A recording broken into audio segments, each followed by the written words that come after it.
il faut savoir que d'abord l'Égypte, c'est le pays appartenant à l'Éternel Dieu. Quand il avait dit, tu me permets que je retrace un peu quelques faits historiques, et peut-être selon l'Écriture. J'y vais très vite. Abraham, que l'Éternel appelle, il s'est plaint du fait que sa femme est stérile.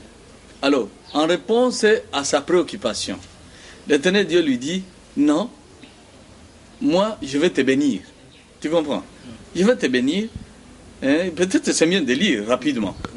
Genèse 15, je vous retrace un peu l'historique.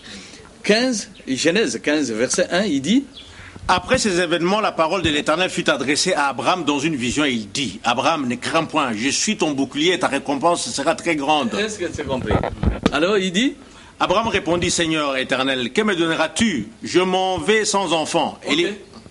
Je m'en vais sans enfant, stérile, sec, chez nous, tu n'as pas engendré, on t'enterre avec un petit morceau de la braise de Makala. Moi, je vais aller comme ça. Tu permets à ce que j'aille comme ça. Tout ce que tu me dis là, je suis avec toi, je suis ton bouclier, je suis... Oui, je comprends, mais sans enfant. Est-ce que c'est compris? Et c'est comme ça qu'il va lui parler de « Je vais te donner l'enfant. Tu auras cet enfant qui sortira de tes entrailles. » Non, autant, je sais, il y a Élisée, mon serviteur, ce n'est pas celui-là, l'enfant qui va sortir de tes entrailles. Ok.